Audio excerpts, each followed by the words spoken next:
কাট।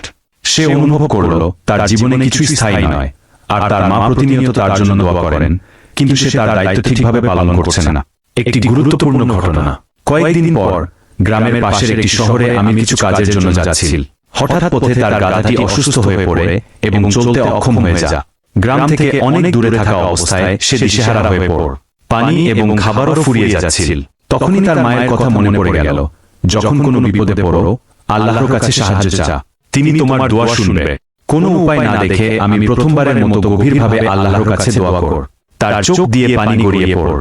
সে বলল, হে আল্লাহ, আমি আজ অবধি তোমার আদেশ মানিনি, কিন্তু আজ আমি বিপদে পড়েছি। আমার দোয়া শোনো, আমাকে রক্ষা করো। আল্লাহর রহমত।